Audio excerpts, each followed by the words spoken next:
আমি আপনাদের সামনে কিছু কোরআনে পাক এবং হাদিসে রাসূল থেকে শোনাবার চেষ্টা চালাচ্ছি। আল্লাহ পাক সুবহানাহু ওয়া তাআলা শুনে এই ওয়াজ নসিহতগুলা আমরা যাতে মনে রাখতে পারি, আল্লাহ সে তৌফিক দান করুক। বলি না আমিন। আমরা তো এই দুনিয়াতে বিশাল বিশাল টাওয়ার, বিশাল অট্টালিকা, সম্পদের মালিক হওয়ার ক্ষেত্রে আমরা প্রতিযোগিতা করছি। কার থেকে কে উঁচু বিল্ডিংয়ে আমরা থাকতে পারি, কার বিল্ডিংটা বেশি উঁচু হবে, আমরা সেটা নিয়ে প্রতিযোগিতা করেছি এবং করতেই আছি। নিচে যাওয়ার, সে নিচের প্রস্তুতির আমাদের কোনো খবর নাই। এই যে বছর ঘুরছে, আমাদের নবীজি বলেছেন আমার উম্মতি বাইনা 60 ইলা 70, আমার অধিকাংশ উম্মতেরা 60 বছর থেকে 70 বছরের ভিতরে ভিতরে কবরস্থানে চলে যাবে। কত থেকে? 60 থেকে 70-এর ভিতরেই কবরস্থানে যাবে। হ্যাঁ, 70 পাড়ি দিবে, 70-এর চেয়ে হায়াত বেশি পাবে, খুব কমই থাকবে। অধিকাংশ বান্দারা 60 বছর থেকে 70-এর ভিতরেই কবরস্থানে চলে যাবে। আমাদের নবীকেও আল্লাহ সেই বয়সে নিয়েছেন, 60 থেকে 70-এর ভিতরে, ঠিক না? সে বয়সটা কত? 63 বছরে নবীজিও পর্দা করেছেন। এই কয়দিন আমরা এই দুনিয়াতে থাকব, কি প্রস্তুতি আমাদের নেওয়া দরকার ছিল, আমরা নিচ্ছি কি? এটাই হলো বছরের শেষ জুমার মেসেজ। এই শিক্ষা যদি আমরা নিতে পারি, আমাদের জীবন সার্থক। বলুন ইনশাআল্লাহ। আমার আল্লাহ পাক সুবহানাহু ওয়া তাআলা সূরা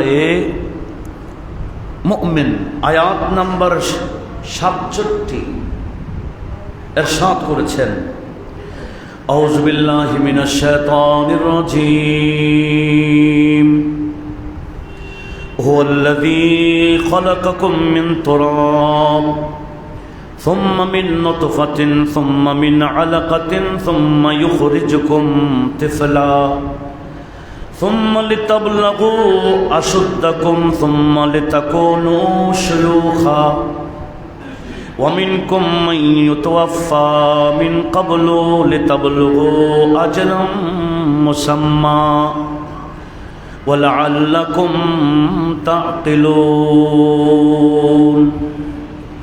রব্বুল আলামিন বললেন হুয়াল্লাযী খালাকাকুম মিন তুরাব, আমি মহান সত্তা যিনি তোমাদের আদি পিতা, সর্বপ্রথম যিনি মানুষ হযরতে আদম আলাইহিস সালামকে বানিয়েছি মাটি দিয়ে।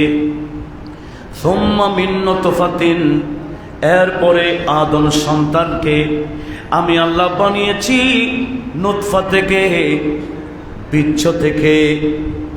যেই বীর্য বাবার পেট থেকে, মায়ের সিনা থেকে বের হয়, সেই বীর্য থেকে আমি আল্লাহ বান্দা বানাই। বীর্য থেকে মায়ের গর্ভে সেগুলাকে 40 দিন রাখি। 40 দিন বীর্য আকারে থাকে। সুম্মা মিন আলাকাতিন, 40 দিন পার হওয়ার পরে ওই বীর্যগুলা আলাকা হয়ে যায়। আলাকা মানি রক্ত জমাটে পরিণত হয়। জোরে বলুন সুবহানাল্লাহ। আবার ওই 40 দিন রক্ত জমাট হলো, 40 দিন পার হওয়ার পরে আল্লাহ এটাকে মুদগা বানাই নেই। মুদগা মানে মানুষ ওই মাংসের টুকরা।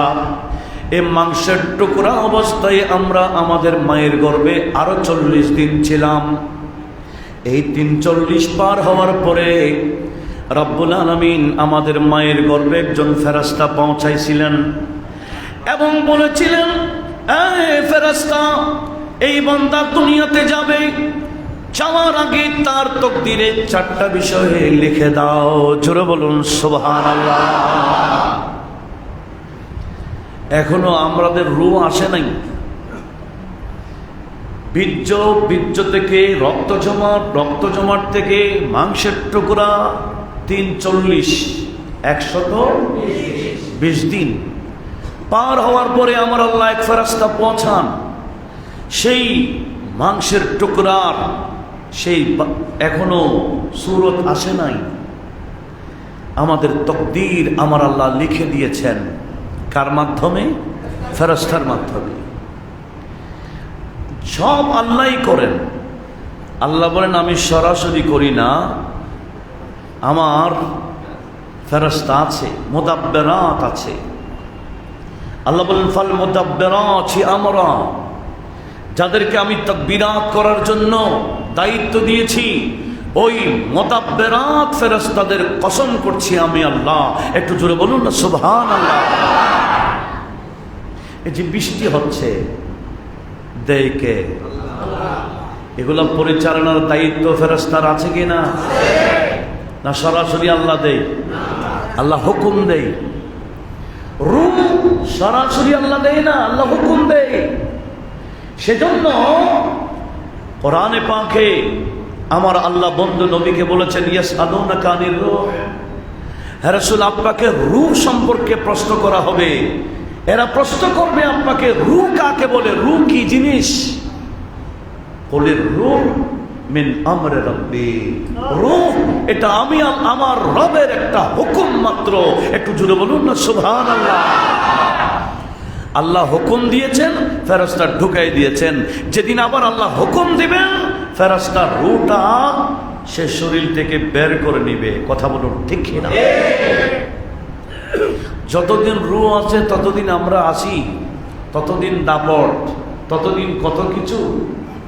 রূহ বের হয়ে গেলে যতই কিছু হোক না কেন, যতই সম্পদের মালিক হোক না কেন, যতই ক্ষমতার মালিক হোক না কেন, তার নাম এখন হলো লাশ। কথা বলুন ঠিক না? সেই লাশ তো সবাই হব না, হব না? বলবো আমি হব না, এরকম কেউ আছি না? হতে হবেই তো, হলে তো হবে না, হওয়ার আগেই প্রস্তুতি নিতে হবে। কি বলতে চেয়েছিলাম? রূহ ঢুকাই দিয়ে আমার আল্লাহ ফেরেশতার মাধ্যমে, এবং ওই ফেরেশতাকে বললেন, এই হাদিসটা আবার সিহাহ সব কিতাবে আছে, বুখারী মুসলিম সহ সুননে আরবা অন্যান্য হাদিসের কিতাবে তো আছেই। আমার আল্লাহ কয়টা বিষয় লিখতে বলেন? 4টা বিষয়। আল্লাহ বলেন উক্তুব আমালাহু, এই বান্দা দুনিয়াতে গিয়ে কি আমল করবে লিখে দাও। ওয়া রিজকাহু, এই বান্দা দুনিয়াতে গিয়ে কি কি খাবে সেটাও লিখে দাও। ও আজলাহু, এই বান্দার রূহ এখনো ঢুকে নাই, এই বান্দা কখন মারা যাবে সেটাও লিখে দাও। আর একটা হলো আশাকি আম সাঈদ, এই বান্দা জান্নাতি হবে না জাহান্নামে যাবে সেটাও লিখে দাও। একটু জোরে বলুন না সুবহানাল্লাহ। এটার নাম কি? তাকদীর। ওয়াল কদরি খায়রিহি ওয়া শাররিহি মিনাল্লাহ তাআলা। এটার উপর আমাদের বিশ্বাস আছে কি না? রাখতেই হবে। কয়টা বিল বললাম?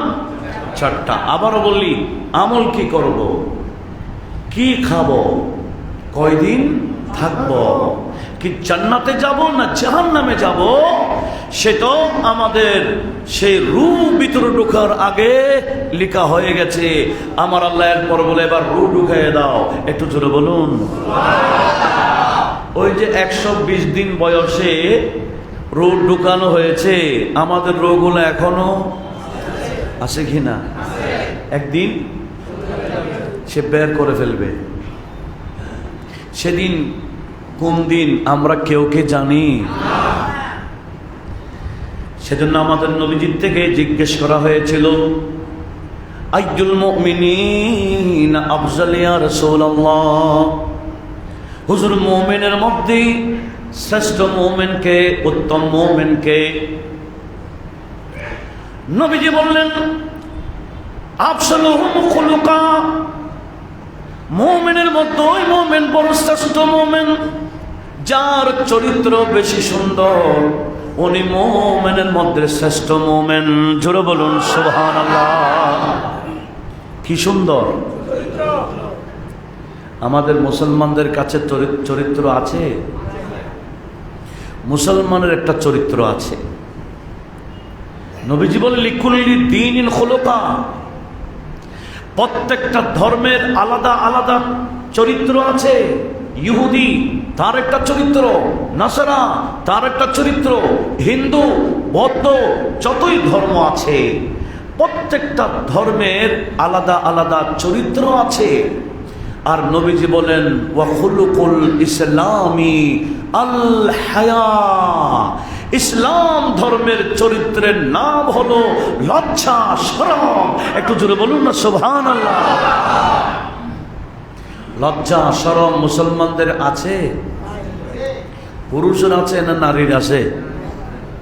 আছেও বললে হ্যাঁ আছে ঠিক, কিন্তু গণার বাইরে এক অল্প, কিন্তু অধিকাংশ লজ্জাহীন। নারী পুরুষ আমাদের লজ্জা আমরা হারাই ফেলেছি। লজ্জা বলতেই আমাদের নাই।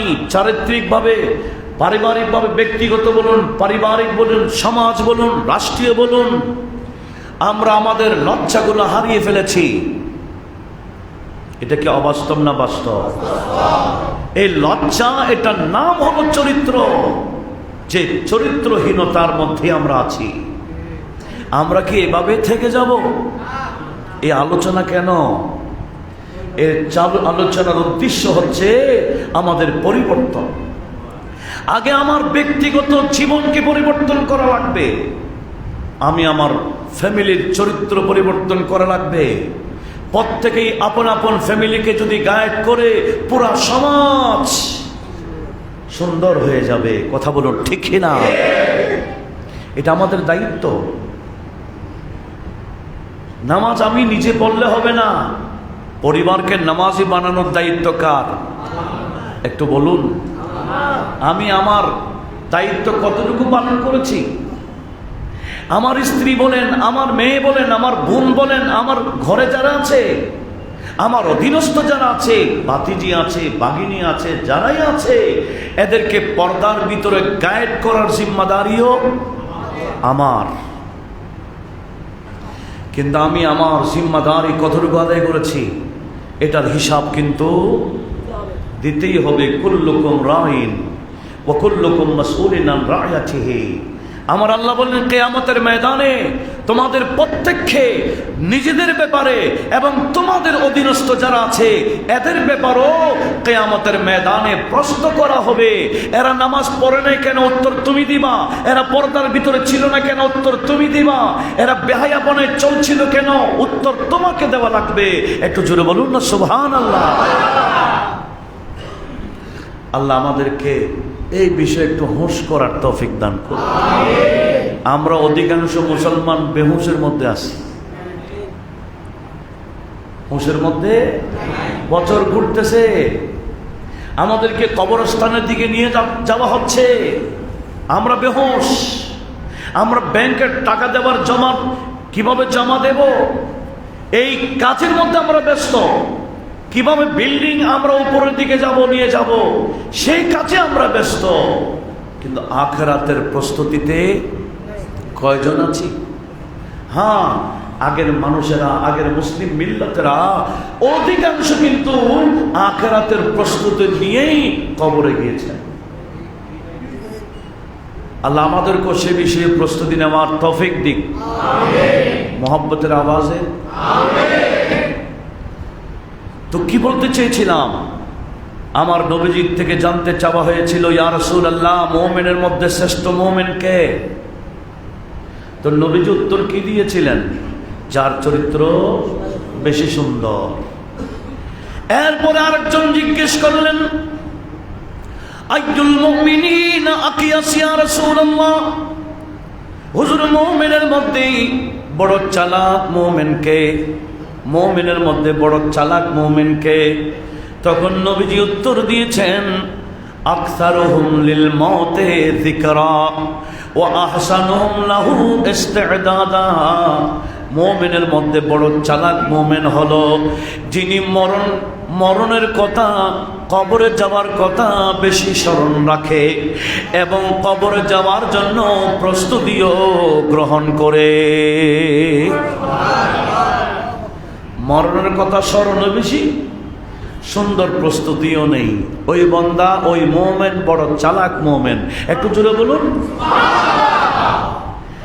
এবার আমি প্রশ্ন করতে চাই, নবীজির এই উত্তর সামনে রেখে আমরা যদি একটু যাচাই করি, আমরা কি চালাক না বোকা? কষ্ট পাচ্ছেন মনে হয়, হ্যাঁ? আমরা কি চালাক না বোকা?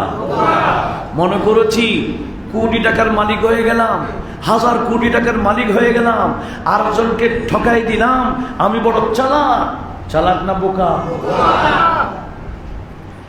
নবীজি বলেন, আকসারুহুম লিল মৌত যিকরা, যে মুমিন মরণের কথা স্মরণ বেশি করে, ওয়া আহসানুহুম লাহু ইস্তি'দাদা, এবং মরণের জন্য সুন্দর প্রস্তুতিও গ্রহণ করে। জোরে বলুন সুবহানাল্লাহ। তিরমিজি শরীফ সহ বেশ কয়েকটা সিহাসিতের হাদিস আসছে। আমার নবীজির থেকে জানতে চাইছিলেন, ইয়া রাসূলুল্লাহ, মুমিনের মধ্যে খায়র মুমিন, উত্তম মুমিন কে?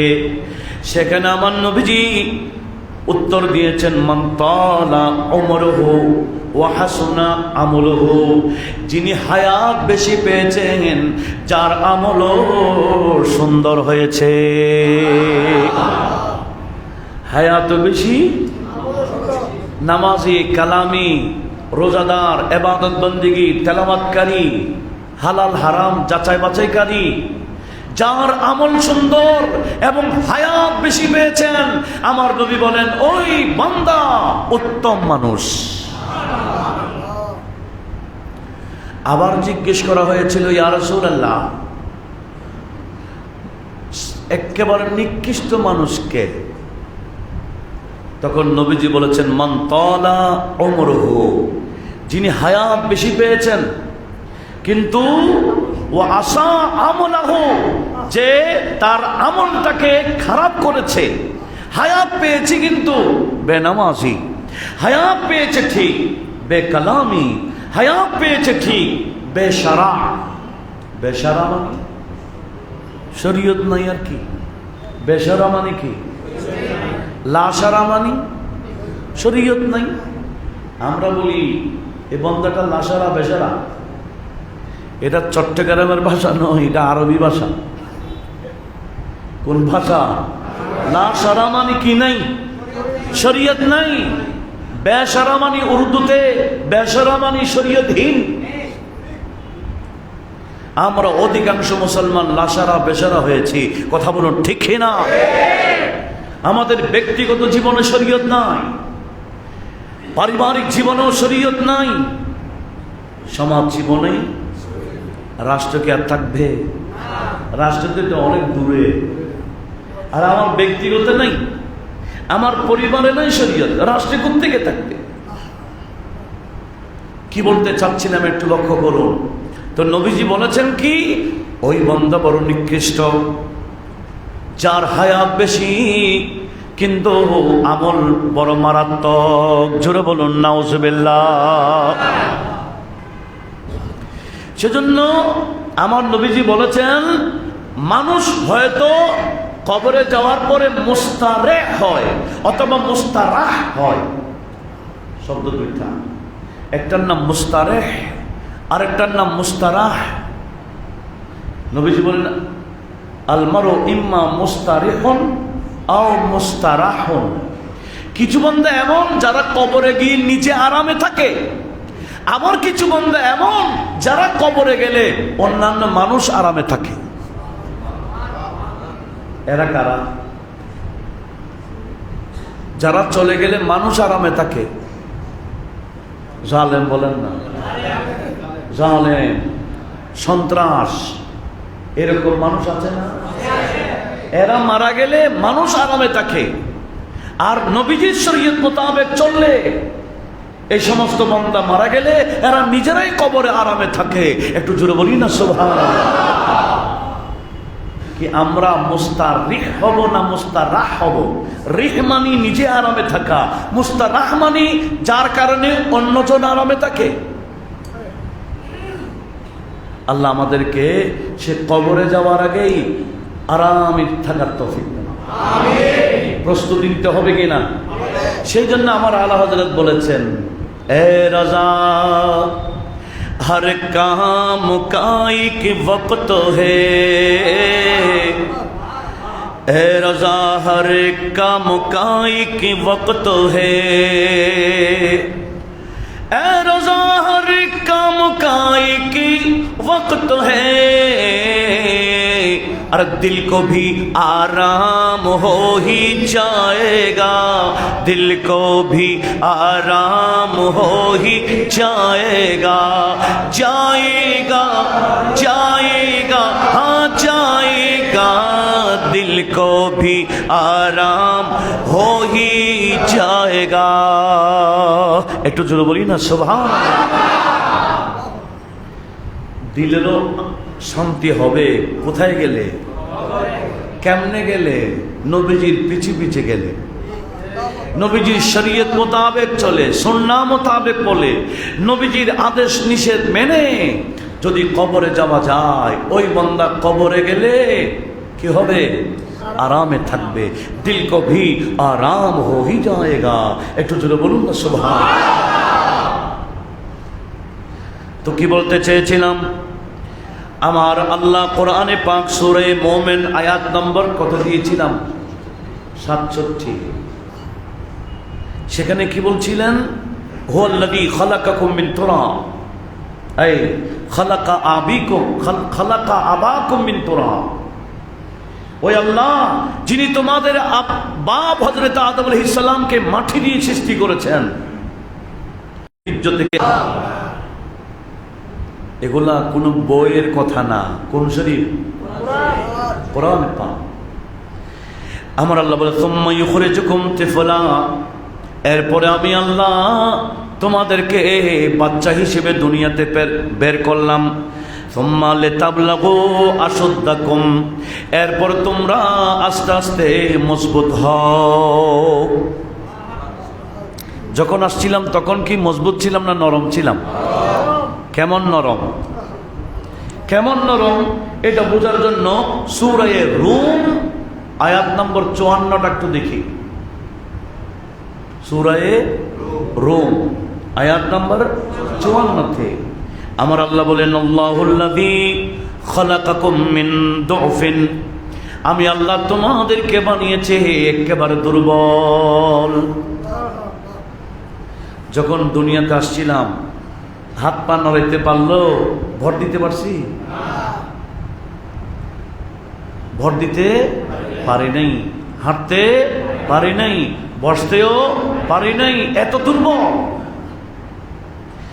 সুম্মা জাআলা মিন বাদি দুফিন কুওয়া, এরপরে আমি আল্লাহ তোমাদেরকে দুর্বলতা দুর্বিত করতে করতে শক্তি দিতে আছি।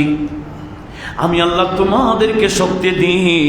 তুম্মা জাআলা মিন বাদি কুওয়াতিন দুফা, আমি আল্লাহ শক্তি দিতে দিতে 40 বছর শক্তি দিতে থাকি।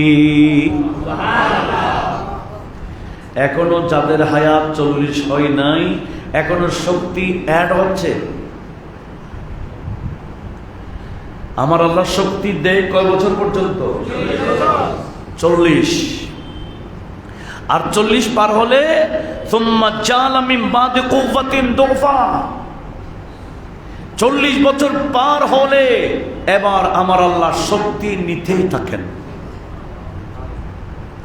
আমরা যারা এই মসজিদে উপস্থিত হয়েছি, কিছু বান্দা আছি শক্তি এখনো আল্লাহ আমাদেরকে দিচ্ছেন, আবার কিছু বান্দা এমন আছি যাদের শক্তি আল্লাহ এখন নিচ্ছেন। একটু হুঁশ করার দরকার আছে কি না? এ বছরের লাস্ট জুমার মেসেজ দিচ্ছি, হায়াতের বাজেট শেষ হচ্ছে, আমরা কি শিক্ষা নেওয়া দরকার? শক্তি দেই কয় বছর? 40 বছর হয়ে গেলে পরিপূর্ণ শক্তিশালী হয়ে যায়। শক্তির মধ্যে যখন শেষ দরজা হয়ে যায়, আবার এখন শক্তি ভাটা শুরু হয়। 40 পর্যন্ত জোয়ার থাকে, 40 বছর যাবত জোয়ার থাকে। 40 বছরের পর থেকে কি ভাটা শুরু? একটু চিন্তা করার দরকার। আমাদের বাংলাদেশের অধিকাংশ মানুষ বলেন তো দেখি, বিল্ডিং বানাইতে যায় কি জোয়ারের সময় না ভাটার সময়? হ্যাঁ, জোয়ারের সময়। 40 বছরে, 40 বছরের পরে বিল্ডিং বানাইতে যায়, জানে না যে এখন ভাটার টাইম, এখন কবরের প্রস্তুতি নেওয়ার টাইম। যতই বড় বিল্ডিং করি না কেন, বিল্ডিং এর জায়গায় বিল্ডিং দাঁড়িয়ে থাকবে, আমি আর আপনি সে অন্ধকার কবরে ঢুকে যেতে হবে। এটাই বছরের শেষ জুমার আমাদের শিক্ষা। দরকার আছে কিনা? এই শিক্ষা যদি নিতে পারি, এই বিষয়টা মনে রাখতে পারলে আমাদের জীবন সার্থক, আমরা কামিয়াব। এই আখিরাতের প্রস্তুতি নিতে পারাই এই কামিয়াব। এটাই বিশাল সম্পদের মালিক হওয়া কামিয়াবি নয়, আখিরাতের নাজাত পাওয়া সেটাই কামিয়াবি। আল্লাহ আমাদেরকে সেই কামিয়াবির দিকে এগিয়ে যাওয়ার তৌফিক দেন। এরপর আমার আল্লাহ বলেন, ওয়াশাইবাতান ওয়া ইয়াখলুকু মা ইয়াশা। আল্লাহ বলেন, আমি শক্তি যখন নিতে থাকি, নিতে নিতে এক পর্যায়ে সুম্মা লিতাকুনু শুয়ুখা, তোমরা বান্দা একেবারে বৃদ্ধ হয়ে যাও। তো কেমন হয়? বলে দুনিয়াতে আসার পরে যেমন আরেকজনে তোমাকে সবকিছু করে দিতে হয়েছে, জীবনের লাস্ট পর্যায়ে তুমি সেরকম হয়ে গেলা। এমনকি অনেক বান্দা এমন পায়খানা প্রস্রাব বিছানায়, শক্তি নাই, বাথরুমে যাওয়ারও শক্তি নাই। আল্লাহ ওই রকম মৃত্যু থেকে আমাদেরকে হেফাজত করুন। এটাকে আরসুল ওমর বলা হয়। হাদিসে পাকে আমার নবীজি আরসুল ওমর থেকে পানা চাইতে বলেছেন, আমার কারণে যাতে আরেকজন বিরক্ত না হয়। অনেক ছেলেরা, অনেক ছেলের বউয়েরা, মেয়েরা আল্লাহর কাছে কান্দে, খুদা বাবাকে নিয়ে যাচ্ছে না কেন, মাকে নিয়ে যাচ্ছে না কেন, আর কত কষ্ট দিবা। এইরকম যাতে আমাদের জন্য কেউ পানা না চায়, আল্লাহ আমাদেরকে আরসুল ওমর একেবারে শক্তিহীন শেখে ফানি থেকে আল্লাহ আমাদেরকে হেফাজত করুন। তো কি বলতে চেয়েছিলাম, তাহলে আমাদেরকেও একটু প্রস্তুতি নেওয়ার দরকার আছে না? সেজন্য আমার নবীজি, এখন তো অনেকে বলে নামাজ কালাম পড়বো আর কি, আর একটু সময় হোক না হায়াত, আর একটু বয়স হোক। অথচ আমার নবীজি বললেন, ইন্নাল্লাহা ইউবাহিল মালাইকাতা বিশাবাবিল আবেদে আত্তায়েবে। আমার আল্লাহ যুবককে নিয়ে ফেরেশতাদেরকে দেখিয়ে দেখিয়ে, যুবককে দেখায় ফেরেশতাদেরকে। কোন যুবক? আল আবেদ আত্তায়েব, যে যুবক ইবাদত করে, আল্লাহর কাছে তওবা করে, এরকম যুবক বান্দাকে দেখিয়ে দেখিয়ে আমার আল্লাহ ফেরেশতাদের সামনে অহংকার করে। জোরে বলুন সুবহানাল্লাহ। যে যুবক নামাজি, যে যুবক 5 ওয়াক্ত নামাজ না, শুধু তাহাজ্জুদের নামাজও কজা করে না, ওই সমস্ত যুবককে নিয়ে আমার আল্লাহ অহংকার করে। আর এখন অধিকাংশ যুবক বেনামাজি, অধিকাংশ যুবক বেশারা। এই কথা অবাস্তব না বাস্তব? তো যৌবন কাল এটা বড় নিয়ামত আল্লাহ দিয়েছেন। সেজন্য আমার আল্লাহ বললেন, আমার নবীজি বললেন, আমার আল্লাহ ফেরেশতাদেরকে বলুন জুরু ইলা আবদি, এই আমার নূরানি জগতের ফেরেশতারা, আমার এই বান্দাকে দেখো, এই যুবককে দেখো, সেই ফজরের নামাজ না, ফজরের নামাজের আগে উঠে যাই। কোন নামাজের জন্য? তাহাজ্জুদের নামাজের জন্য উঠে যায়। ফজরের নামাজের পরও ইবাদত বন্ধ করে না, কোরআন তেলাওয়াত করে। আবার সূর্য ওঠার পরও নামাজ পড়ে, কোনো নামাজ বাদ দেই না। সব সময় আমার বন্ধুর শরীয়ত মোতাবেক চলে। আমার এই বন্দাকে দেখো দেখো, তারাকা শাহাবাতাহু লিআজলি, আমি আল্লাহকে রাজি করার জন্য তার চাহিদা সে তরক করে দিয়েছে। তার বন্ধু বান্ধবরা বেঞ্চুর তালে তালে নাচে, প্যাকেজ করে বেহায়াপনে লিপ্ত হয়, কিন্তু এই বন্দা তার বন্ধুদের দিকে যাই নাই। আমি আল্লাহকে রাজি করার জন্য তার চাহিদাকে ছেড়ে দিয়েছে। আমি আল্লাহ এই বন্দাকে বন্ধু বানিয়ে নিয়েছি। এই যুবক বান্দাকে আমার আল্লাহ কি বানাই নেই? বন্ধু। এখন অধিকাংশ বান্দারা বন্ধু কার? ইবলিসের। অধিকাংশ যুবকরা ইবলিসের বন্ধু হয়ে বসে আছে। কিন্তু আমার আল্লাহর কিছু বান্দা আছে যাদেরকে আমার আল্লাহ যৌবনকালে ইবাদত করার কারণে বন্ধু বানাই নেই। আপনি আউলিয়া কেরামের জীবনের বই পড়ুন, বড় পীরের জীবনের বই তো আছে, গরিব নামাজের জীবনের বই তো আছে, শাহী শাহ শ্রীকোটের জীবনের বই তো আছে, যাদেরকে আমরা চিনি। ইনাদের জীবনী বইটা একটু পড়ুন না, দেখবেন ওনারা বুড়াকালে ইবাদত করে ওলি হয় নাই, এনারা ছোটকাল থেকে ইবাদত করে করে ওলি হয়েছে। বড় পীর বলে, আমার জানা মতে 10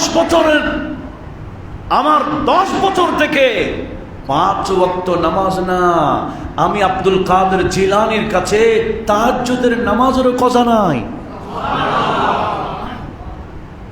যিনি এশার উজু দিয়ে ফজরের নামাজ পড়তেন। হ্যাঁ, তাবকাতুল কুবরাতে বলা হয়েছে, ইমাম শাহরানি বর্ণনা করেছেন, গৌস পাকের এক খাদেম গৌস পাকের সাথে 40 বছর ছিল। উনি বলেছেন আমি 40 বছর দেখেছি। তো উনি যতদিন দেখেছেন ততদিন বর্ণনা করেছেন, কিন্তু আসলে মূলত হলো উনি 80 বছর এশার উজু দিয়ে ফজর পড়েছেন। কিন্তু খাদেম যতদিন দেখেছেন ততদিনের বয়ান দিয়ে ফেলেছেন। ওনারা এই ছোটকাল থেকে ইবাদত করে করে আল্লাহর ওলি হয়েছেন, আমাদেরকে শিক্ষা দিয়েছেন। যদিও বা বড় পীর মায়ের গর্বের ওলি, কিন্তু এরপরে ইবাদত ছাড়ে নাই। তো আজকে এই যুবক বান্দাদের জন্য আমি বলবো, ভাইয়ের আমার, এই যৌবনকালে, যৌবন থেকে আমরা যে সবাই বৃদ্ধ হব তারপরে মরব, এই শিরোটি কি আছে? তাহলে যে আয়াতটা আমি আপনাদেরকে শোনাচ্ছিলাম, সে আয়াতের লাস্ট অংশটা একটা শুনি। আমার আল্লাহ বলো, মিনকুম মান ইউতাওয়াফা মিন ক্বাবলু, আবার কিছু বান্দা আছে বুড়া হওয়ার আগে হায়াতের বাজেট শেষ হয়ে যায়। বুঝা হওয়ার আগে হায়াতের বাজেট। কিছু বান্দারা এই কয়েকদিন যাবৎ দেখতেছে অনলাইনে, ছোট ছোট বাচ্চা কোথায় পুকুরে পড়ে গেছে, পানিতে পড়ে গেছে, বিভিন্ন জায়গায় পড়ে মারা গেছে। কেন? বলে অকালে মৃত্যু। অকালে মৃত্যু? অকালে কারো মৃত্যু হয় না, কালেই মৃত্যু হয়। যার কাল যতদিন, এটার নাম আজলে মুসাম্মা। আমার আল্লাহ প্রত্যেকের জন্য এক একটা আজল, মৃত্যুর টাইম নির্ধারণ করেছেন। ইযা জাআ আজলুহুম লা ইস্তাখিরুনা সাআতাও ওয়া লা ইস্তাকদিমুন। টাইম যখন হয়ে যায় ঠিক টাইমেই মালাকুল মউত আমাদের রূহকে কবজা করে নেবে। একটু বড় আওয়াজে বলুন না সুবহানাল্লাহ। রূহ কবজা হবে, এটা কি অবাস্তব না বাস্তব? কিন্তু হুঁশ কি আছে? আমরা বেহুঁশ, আমরা বেহুঁশ। আসুন আমরা একটু হুঁশে আসি। যদি হুঁশে আসতে পারি তাহলে আমাদের জীবন সার্থক, ঠিক না? আমরা যদি হুঁশে আসতে পারি আমাদের জীবন কি সার্থক। শুনেন, হযরতে মাওলা আলী শের খুদা রাদিয়াল্লাহু তাআলা আনহু উনি বর্ণনা করেছেন 4টা বিষয় এমন আছে। কয়টা বিষয়?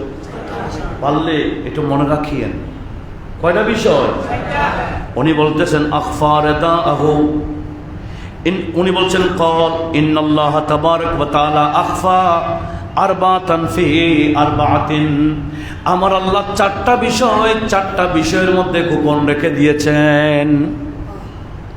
4টা বিষয় ওপেন করেন নাই, গোপন রেখে দিয়েছেন। কে রেখেছেন গোপন? আল্লাহ। 1 নম্বর আখফারাদাহু ফি তাআতিহি, আমার আল্লাহ নিজের সন্তুষ্টিকে গোপন রেখেছেন। আচ্ছা, আমরা যারা উপস্থিত হয়েছি আমরা কেউ কি জানি আল্লাহ আমার উপর সন্তুষ্ট? হ্যাঁ, কেউ বলতে পারবো যে আল্লাহ আমার উপর রাজি? হ্যাঁ, আল্লাহ নিজের রেজামন্দি সন্তুষ্টি গোপন রেখেছেন। কোথায়? ফি তাআতিহি, আল্লাহর আনুগত্য শিকারের মধ্যে। আল্লাহ বলেন আমি আনুগত্য করতে বললাম, তোমরা আনুগত্য করতে থাকো। করতে করতে করতে করতে হঠাৎ করে এমন একটা তুমি কাজ করবে যে কাজের মধ্যে একটা কাজে আমি রাজি হয়ে যাব, কিন্তু কোন কাজে রাজি হব এটা নির্দিষ্ট না। সেজন্য বুজুর্গানে দ্বীনের জীবনে দেখা যায় ওনাদেরকে খাবে দেখানো হয়েছে ইন্তেকালের পরে। একজন এক একটা বলেছে। এক বান্দা বড় আল্লাহ বলি, ওনাকে জিজ্ঞেস করা হয়েছিল, হ্যাঁ আপনার অবস্থা কি? আপনি তো মারা গেছেন, কবরের জগতে আছেন। বলে হ্যাঁ, আল্লাহ আমাকে ক্ষমা করেছেন, আমার কবর জান্নাত বানিয়ে দিয়েছেন। আমি তো গোটা জীবন আমল করেছি ঠিক, কিন্তু আমার আল্লাহ একটা আমলের উসিলায় আমার জীবনের গুনাহ মাফ করে আমার কবর জান্নাত বানিয়েছেন। সেটি হলো আমি একদিন এক অন্ধকে একটা রুটি দিয়েছি। এক অন্ধকে আমি একটা, এটাই আল্লাহ পছন্দ করেছেন, এটাই আল্লাহ সন্তুষ্ট হয়ে গেছেন। কোন আমলে আল্লাহ সন্তুষ্ট হয় আমরা নিজেরাও জানি না। সেজন্য মাওলা আলী শের খুদা বলছেন ফালা তাস্তাসগিরান্না শাইয়ান ফি তাআতিহি, আল্লাহর অনুগত্যের মধ্যে আল্লাহর আদেশ পালন করতে ছোট্ট হলো এটাকে ছোট মনে করিও না। হতে পারে ছোট্ট একটা আমলে আমার আল্লাহ সন্তুষ্টি হয়ে যাবে। কোন আমলে? ছোট্ট একটা আমল। দোয়া, এটা হচ্ছে মুস্তাহাব বিষয়, নফল বিষয়, করলে করেন, না করলে নাই। এখন তো বলতে পারো করিও না, বেদাত। কিন্তু এই দোয়ার উসিলা যে আল্লাহ কি কাজ করে আমরা কি জানি? মূসা আলাইহিস সালামের আমলে এক বান্দাকে ডাস্টবিনে ফেলে দিয়েছে। মানুষ যাচ্ছে আর আসতেছে, তার লাশ দেখতেছে, কেউ তাকে দাফন করছে না। ওদিকে মূসা কালিমুল্লাহ তুর পাহাড়ে গেলেন আল্লাহর সাথে কথা বলতে। আল্লাহ বলেন, আমার কালিম, আমার এক বন্ধুর লাশ ডাস্টবিনে ফেলে দিয়েছে মানুষেরা, আপনি একটু তার লাশটাকে উদ্ধার করে গোসল করিয়ে কাফন পরিয়ে দাফন করে আসুন, তারপরে কথা হবে। মূসা আলাইহিস সালাম আল্লাহ পাকের সে ঠিকানা অনুযায়ী এসে দেখলেন, হ্যাঁ লাশ একটা ডাস্টবিনে, মানুষ আসা যাওয়া করছে। জিজ্ঞেস করে এই মানুষটার বাড়ি কই? বলে এই এলাকায়। তো আত্মীয় স্বজন নাই? বলে আছে তো। বলে মানুষ তাকে দেখতে পারে না, মানুষ তাকে দেখতে পারে না। বড় পাপিষ্ঠ মানুষ। মূসা আলাইহিস সালাম বড় টেনশনে পড়ে গেলেন, কি রে মানুষ বলে কি আমার আল্লাহ বলেছিলেন কি? আল্লাহ বলছেন ওনার বন্ধুর লাশ। আচ্ছা যাক, আল্লাহ যখন আদেশ দিয়েছেন কাজটা করে ফেলি। উদ্ধার করে গোসল করিয়ে কাফন পরিয়ে দাফন করে উনি এসে গেলেন, ও আল্লাহ তোমার ভেদ তো বুঝিনি। মানুষ বলছেন উনি নাকি পাপিষ্ঠ, ওনার লাশ কেউ ধরে না, আর তুমি আল্লাহ বলছো উনি তোমার বন্ধু, বিষয়টা কেমন হলো? আল্লাহ বলে, মানুষ যেটা বলেছে সেটাও ঠিক, আমি যেটা বলেছি এটাও ঠিক। মূসা কালিমুল্লাহ বলে, দুইটা তো ঠিক না, বিপরীত, দুইটা তো বিপরীত। আল্লাহ বলে, হ্যাঁ এই বান্দা বড় পাপিষ্ঠ মানুষ, এটা ঠিক, যার কারণে মানুষ তাকে দেখতে পারে না। কিন্তু মানুষ তো জানে না আমি আল্লাহ তার জীবনের গুনাহ মাফ করে বন্ধু বানিয়ে নিয়েছি। হযরত মূসা বললেন, ও আল্লাহ, কি কারণে তার এইভাবে জীবনের গুনাহ মাফ করে দিলা? তখন রব্বুল আলামিন বলেন, তার একটা দোয়ার কারণে। কিসের কারণে? একটা দোয়া। দোয়াটা কি? ও আল্লাহ, ওই বান্দাটা একটা দোয়া করতো, আল্লাহুম্মা ইন্নাকা তাআলাম, ও আল্লাহ তুমি তো জানো, আন্নী উহিব্বুস সালিহিন ইল্লাম আকুন মিনাস সালিহিন ওয়া আকিরহুল ফাসিকিন ওয়া ইন কুনতু মিনাল ফাসিকিন ইল্লাম তারহামনি মান ইয়ারহামনি। জোরে বলুন সুবহানাল্লাহ। দোয়াটা কি রকম দেখছেন? ওই বান্দা দোয়া করতো, ও আল্লাহ, কেউ না জানলে তুমি তো জানো আমি তোমার বন্ধু ওলিদেরকে ভালোবাসি, যদিও বা আমি তোমার বন্ধু না। ওয়াইল্লাম আকুন মিনাস সালিহিন, যদিও বা আমি তোমার বন্ধু না, আমি তোমার বন্ধু ওলিদেরকে ভালোবাসি। ওয়াকিরহুল ফাসিকিন, আমি ফাসিকদেরকে, বেনামাজিকে, বেকালামিকে, বেশরাকে, এ বেওয়ালাকে দেখতে পাই না। ওয়াইন কুনতু মিনাল ফাসিকিন, যদিও বা আমি নিজে ফাসিক, যদিও বা আমি নিজেই আমি ফাসিক বান্দাকে দেখতে পারি না। আমি দেখতে পারি কাকে? তোমার বন্ধুদেরকে, তোমার ওয়ালাকে, নামাজিকে, কালামিকে, শরীয়তওয়ালাকে আমি দেখতে পাই। ওয়াল্লাহ ইল্লাম তারহামনি মান ইয়ারহামনি, তুমি আল্লাহ রহম না করলে কে রহম করবে? তুমি ছাড়া, তুমি তো আরহামুর রাহিমিন, তুমি তো শ্রেষ্ঠ রহমতকারী, তুমি রহমত না করলে আমাকে রহমত করবে কে? এই যে দোয়া করতো, এই দোয়ার উসিলে আমি তার জীবনের গুনাহ মাফ করে তাকে বন্ধু বানাই নিলাম। দোয়া তো বেদাত, বেদাত। সবসময় দোয়া করবেন, আকসিরুদ দোয়া। নবীজি বলছেন বেশি বেশি দোয়া করবা। কেন? আদ-দুআ হুয়াল ইবাদা, দোয়ার নামই ইবাদত, দোয়ার নামই ইবাদত। শুনেন কি বলতে চেয়েছিলাম, হযরতে মাওলা আলী শের খোদা কি বলেছেন? 4টা বিষয় আল্লাহ গোপন রেখেছেন। আল্লাহর সন্তুষ্টি, আল্লাহর এতাআতের ভিতরে গোপন রেখেছেন। কোন এতাআতি কাজের মধ্যে আল্লাহ সন্তুষ্টি হয়ে যায় কেউ জানে না। দ্বিতীয় নম্বর হলো ওয়াফা সাখতাহু ফি মাসিয়াতিহি, আমার আল্লাহ নিজের অসন্তুষ্টি গোপন রেখেছেন আল্লাহর নাফরমানি কাজে। সেজন্য মাওলা আলী বলেন, ফালা তাস্তাসগিরান্না শাইয়ান মিন মাসিয়াতিহি, মাসিয়াত গুনাহের কাজ ছোট হলো ছোট মনে করিও না। হতে পারে ছোট্ট একটা গুনাহের কারণে আল্লাহ নারাজ হয়ে গেল। ছোট্ট একটা গুনাহের কাজ মানে সগীরা গুনাহ, সমস্যা নেই, এটা কি গুনাহ? সগীরা গুনাহ, ছোট গুনাহ। মাওলা আলী বলে না, ছোট গুনাহকে ছোট মনে করিও না। হতে পারে এই ছোট্ট একটা গুনাহের কারণে আল্লাহ তোমার উপর নারাজ হয়ে যাবে। আল্লাহ আমাদেরকে হুঁশ করার তৌফিক দান করুন। কয়টা গেছে? 2টা। এরপরে বলছেন ওয়াকফা ইজাবাতুহু ফি দাওয়াতিহি, আল্লাহ নিজের জবাবকে দোয়ার মধ্যে গোপন রেখেছেন। আমরা তো দোয়া করতে থাকি, কোন দোয়া আল্লাহর দরবারে কবুল হয়ে যায় আমরা কি জানি? এই দোয়ার ভিতরেও গোপন রেখে দিয়েছেন। সব দোয়া কবুল হবে এরকম কোনো কথা না। তবে একটা বিষয় মনে রাখবেন, দোয়া করতে থাকেন, দুনিয়াতে কবুল না হলো আখিরাতে কবুল হবে। এই আখিরাতে কাজ হবে, সে দোয়ার দরকার আছে কিনা? সবসময় করবেন, খাইয়া দোয়া করবেন। অনেকে খাইয়া দোয়া ছাড়া মুখ মুছে বলে মজাই নেই। শুকরিয়া করবেন, যিনি খাওয়াইছেন, যার উসিলায় খাওয়া, ওনার জন্য একটু দোয়া করে দিবেন, এটা তার হক। আল্লাহ সেদিকেও আমাদের লক্ষ্য রাখার তৌফিক দিক, আমিন বলে। তাহলে কোন দোয়া, দোয়ার কোনটা কবুল, আল্লাহকে এটাকে ওপেন করে রেখেছেন। সেজন্য মাওলা আলী বলেন, ফালা তাস্তাসগিরান্না শাইয়ান ফি দুআইহি, আল্লাহর কাছে দোয়া করার ক্ষেত্রে ছোট্ট দোয়াকে ছোট্ট মনে করিও না। হতে পারে ছোট্ট একটা মামুলি দোয়াও আল্লাহর দরবারে কবুল হয়ে যায়। শুধু তাই না, আরেকটা আছে না, সেটা কি? উনি বলতেছেন ওয়া আখফা ওয়ালিয়ান ফি ইবাদিহি, আল্লাহ বলেন আল্লাহর বান্দাদের মধ্যে কোন বান্দাকে আল্লাহ ওলি বানায় রেখেছেন সেটাও গোপন। আমাদের মধ্যে কে আল্লাহর ওলি বানায় ফেলছেন? আল্লাহ নিজেই। আমরা কি জানি? অনেক বান্দা এমন আছে যে আল্লাহর ওলি হয়ে গেছে, নিজেও তা জানে না।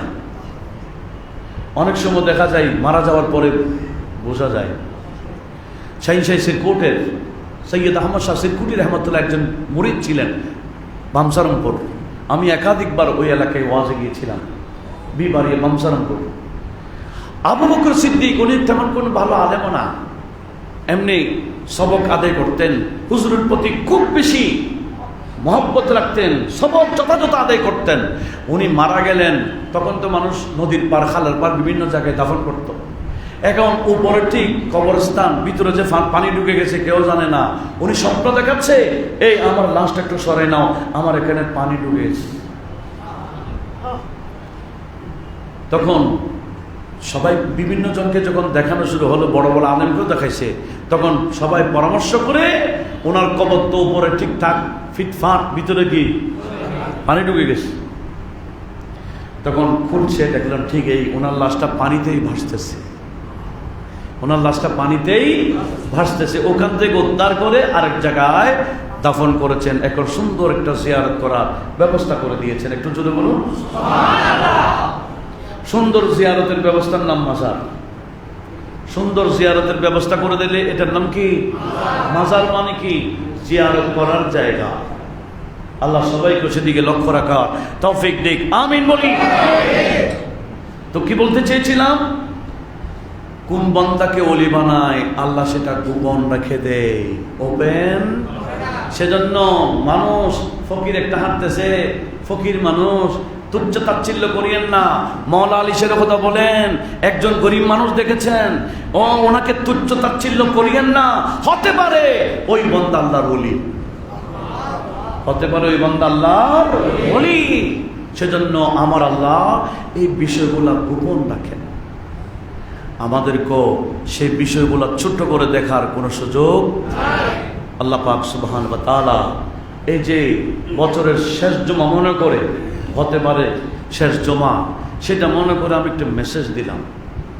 আমাদের হায়াতের বাজেটও শেষের দিকে, কবরস্থানের দিকে আমরা যাচ্ছি। একটু হোঁশ করার সবার দরকার আছে কিনা?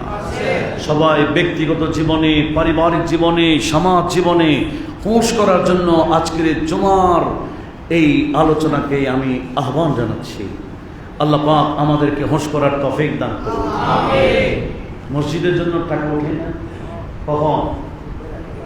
এখন তুলে দেন। আমি কয়েকবার দরুদ শরীফ পড়ব, উপরে নিচে সব জায়গায় মসজিদের যারা আছেন কয়েকজন মিলে উঠে মসজিদের জন্য দরুদ যা হাদিয়া